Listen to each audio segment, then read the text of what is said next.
Good evening and welcome to Gttv News in English. We are broadcasting for viewers both home and abroad. First, our top stories tonight. Cardiff Magistrate Court grants bail to 22 youth detained at Mile 2 over last week's Caravan Avenue protest. Hundreds of UDP supporters march against the government's issuance of national documents to Gambians living abroad, raising concerns over credibility. Sports, youth beat Milan FC in a thrilling final at Serekunda Ismini Stadium with goals end-to-end action and a tense penalty shootout. In entertainment, Afro-Manding star Nyancho impressed audience while rising singer Mariama Cham was invited to perform at the prestigious Yaram Festival. Those and more after this short commercial break. Stay tuned.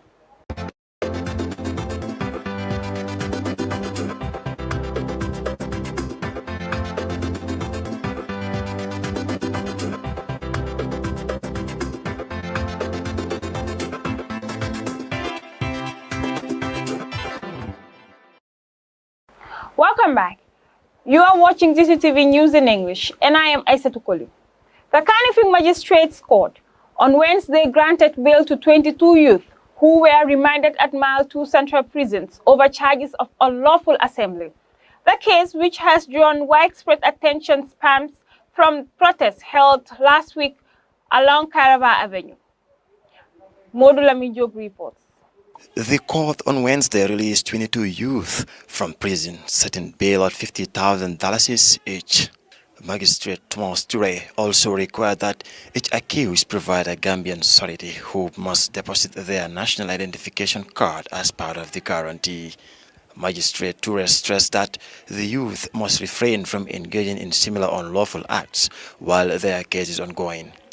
He warned that any breach of these conditions would lead to immediate revocation of bail, underlining the court's firm stance on upholding the law. The 22 were detained following allegations of participating in an unlawful assembly that disrupted public order. Some initially resisted police bail, preferring to remain in custody until appearing before the court. Lawyers representing the youth argue that their clients acted within their rights and emphasized the importance of due process. Outside the court, supporters of the accused gathered to express solidarity, chanting slogans and holding placards. Among those arranged were activist Ali Cham, widely known as Killer Ace, journalist Yusef Taylor, and civil society member Falu Galas Sise. Other defendants include Lamin Dafe, Lamin C, Badu Seka, Tumani Koli, Abdullah Tiba, Ali Usar, Bakari Jame, Musa Conte, Rafin Kamara, and Sumana Ture, Bakari Jesanyang, Lamin FM Marigo, Yahya Jaide, Sisaho Danso, Suleiman Manga, Ibrahima Jata, Ibrahima B. Keita, Musa Sanyang, Musa Sisoho, and Ibrahima Jallo. All pleaded not guilty during the proceedings. The protest on Caravan Avenue was conducted without a license from the Inspector General of Police. According to the charge sheet, it lacked lawful authority and was likely to cause a breach of the peace. Police maintained a presence outside the courthouse as supporters continued to chant and show solidarity with the defendants. The case remains under investigation, with the accused scheduled to return to court on the 4th of September for further proceedings. The bail decision has sparked renewed debate over the balance between civic protest and rule of law here in the Gambia. Reporting for Gttv News, I am Modlamin Job. From that legal report, we turn to business. Shippers from across West Africa are meeting in Banjul for a major regional forum hosted by Alport Banjul. The event brings together industry leaders from the Gambia, Senegal, Mali and Guinea-Bissau to improve cooperation and making regional shipping more efficient. More on this report. Alport Banjul brought together regional shippers from the Gambia, Senegal, Mali and Guinea-Bissau for a forum aimed at enhancing regional shipping and strengthening trade integration. The forum, attended by key stakeholders, provided a platform to chart a collective path towards more efficient and coordinated regional shipping. Organized by Alport Banjo, the event highlighted the importance of fostering collaboration among neighboring countries to boost trade facilitation, streamline customs cooperation, and diversify opportunities within the regional shipping industry. Salid Levitt Kaka, Deputy General Manager Alport Banjo said, the goal is to build stronger ties with stakeholders and establish Banjul as a leading transit hub. Positioned at the mouth of the river Gambia is more than a national asset. It's a regional lifeline. Today, as West Africa strives to unlock its full trade potential, Alport Banjul is preparing to rise as the gateway for transit trade, linking landlocked countries and coastal nations alike to the global economy. Our inspiration is clear: to transform Banjul Port into the leading hub for transit trade in West Africa. This forum is meant to promote and attract more shipping activities within the sub-region and position the Gambia as a prime maritime hub, said Usman Jobate, Managing Director, Gambia Ports Authority. Alport continues to expand the capacity of a new deep-sea port to enhance efficiency and cargo transport. Video. The speed at which cargo gets handled at the port with safety and least cost. Because maritime shipping, as usually the saying goes, freight is earned whilst ships are moving. If they're stationary in ports, it is all cost.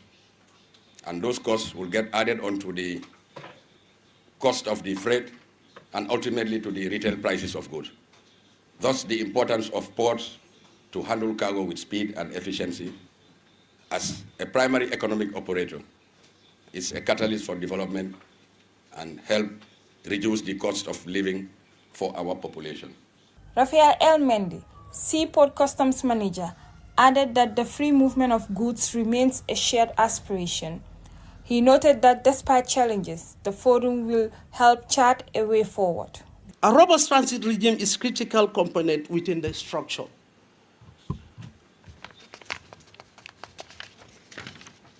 However, achieving this true operational efficiency remains a formidable challenge. All of us here would attest that there are still challenges when it comes to transit trade within our sub-region. But this gathering is a testimony to overcome some of those obstacles that we face as individual countries. The Stakeholders Forum also featured discussions on key shipping issues, with a focus on fostering regional cooperation and integration within the sub-region. For Gttv News, Aisat Kuli. The mayor of Kanifing Municipality, Talib Ahmed Bensouda, has been testifying before the local government commission. The commission is investigating alleged financial irregularities in councils. Mayor in office since 2018 told the panel that the council's financial manual conflicts with the law.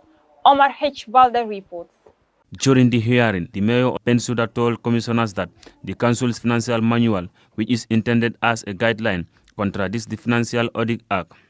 He explained that the manual places responsibility for all council finances on the CEO, while also requiring council's oversight, creating a conflict for the mayor's dual role in administration and supervision.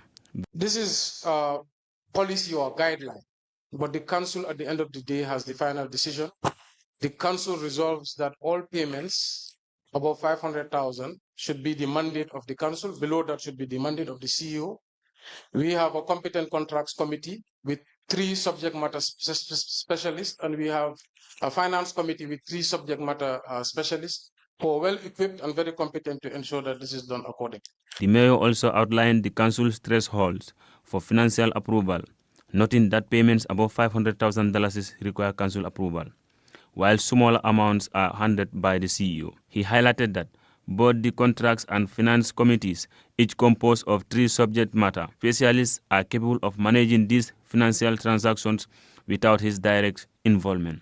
So originally the council said, Mayor, can you check all payments above 100,000? That's why I said, I'm thankful that he asked that.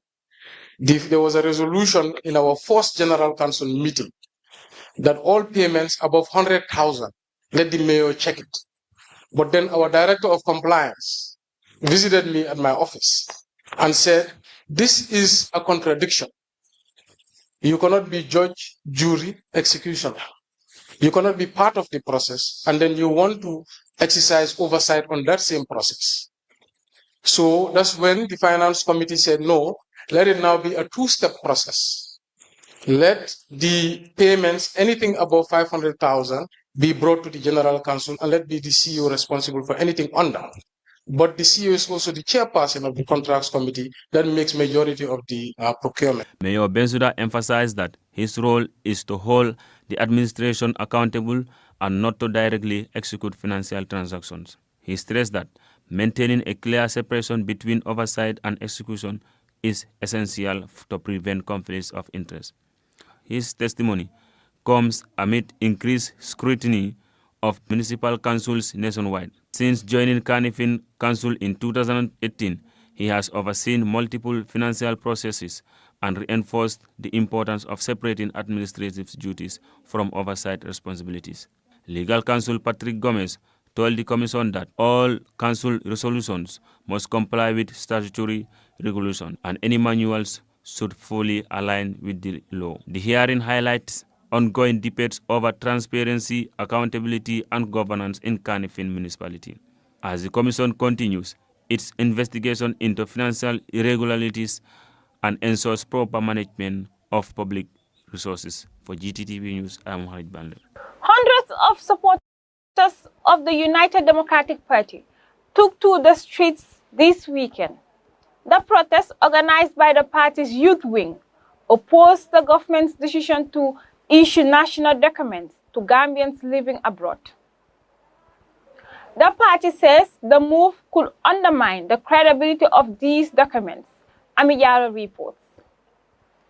The march attracted a larger crowd, with both young and elderly participants carrying placards and using loudspeakers to voice their opposition. The initiative, which recently began in Mauritania, has sparked concerns that it could violate Gambian law and compromise the integrity of national documents. The youth wing of the UDP led the demonstration, urging lawmakers to intervene and block the program. Party members said they had previously raised concerns with the Immigration Department and Interior Minister, but did not receive a positive response. Senior UDP officials also criticized the borough administration, arguing that the government is not acting in the country's best interests and that electoral irregularities must be resisted. The UDP has vowed to continue campaigning against the issuance of national documents abroad, calling on lawmakers to act quickly to safeguard the credibility of Gambian national records. Reporting for GTV News, Amijalo.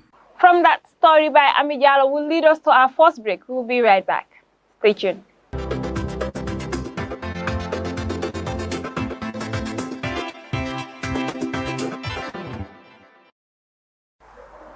Welcome back. You are reminded that you are watching Gttv News. Now to entertainment. Gambian artists are gaining international attention in the United Kingdom. Afro-Manding star Nancho delivered an electrifying performance, while rising singer Mariama Cham has been invited to perform at the prestigious Yaram Festival. Modora Minjo tells us more. On stage, Nyanjo lit up the festival with his signature blend of Afro-Manding rhythms and contemporary beats. Fans danced, waved flags, and cheered as Bakau-born artist showcased his lyrical talent and high-energy moves. His energetic performance and stage charisma captivated audiences, turning the festival into a full celebration of Gambian music and culture. Fans sang along to every song, danced in the aisles, and engaged with Nyancho throughout his performance. The artist's connection with the crowd highlights his appeal both at home and abroad, demonstrating the global reach of Gambian music.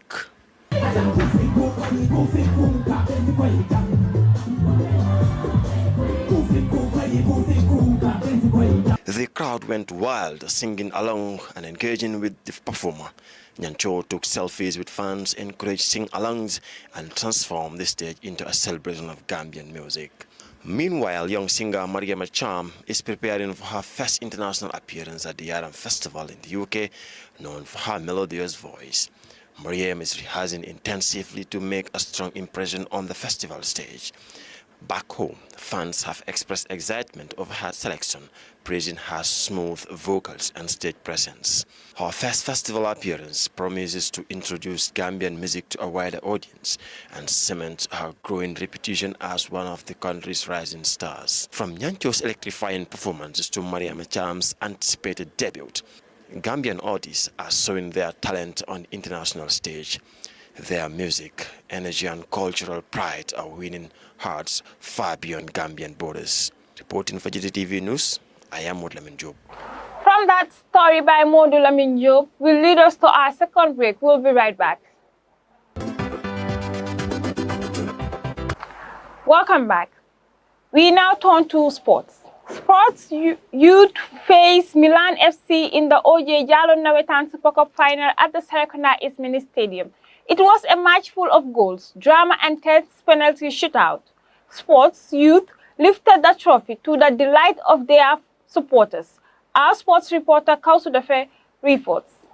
Saturday's encounter saw last season's league champions, Sport Youth team, take on knockout champions Milan FC in front of East Park crowd. The game began at blistering pace, with Sports Malandafe striking in just 30 minutes after a clever tap into the bottom corner. Milan FC responded almost instantly, just 2 minutes later, through Umar Baji, who capitalized inside Sport penalty area to level the match at 1-1. The tempo did not slow. In the 32nd minutes, Milan Mohamed's charm, who stood out as his side brightest spark, produced a superb finish to put his team ahead 2-1. But once again, Sport had an answer. Just 3 minutes later, Malandafe struck again, showing composure to fire home and make it 2-2 before halftime. The second half proved sketchy, with both teams tightening their defense lines, particularly focusing on containing Dafe and Cham, who had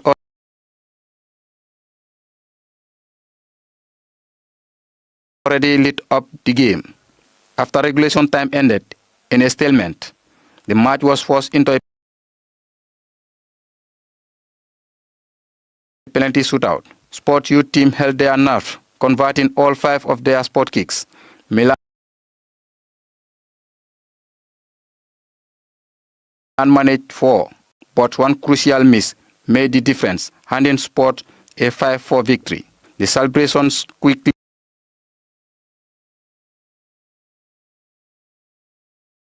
followed. Malandafe was deservedly named man of the match for his brace and decisive penalty. He walked away with a cash prize of $250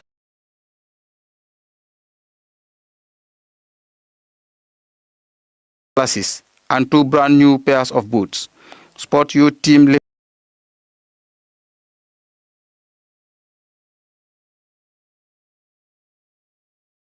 lifted a giant trophy and claimed golden medals, whilst Milan FC settled with a silver medals as runners-up. Reporting for GTTV, I am Kausudafe. Well, that brings us to the end of tonight's program, but before we take a leave of you,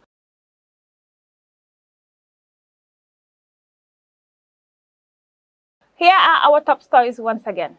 Carnival Magistrate Courts grants bail to 22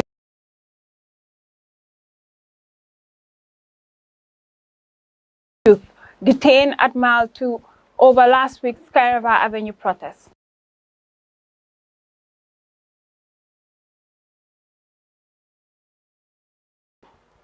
Hundreds of UDP supporters march against the government's insurance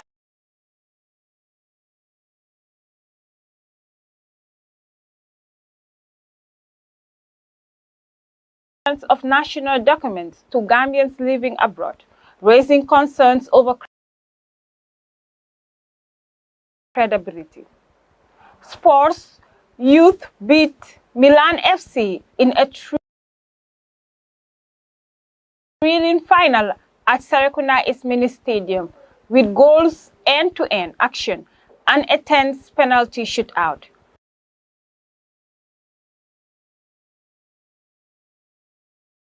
In entertainment, Afro-Manding star Nyancho impressed audience while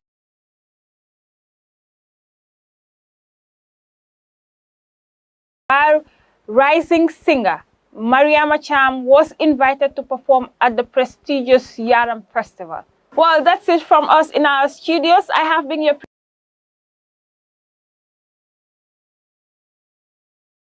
presenter, Aisha Tukoli. Until then, do have a pleasant evening. Bye-bye.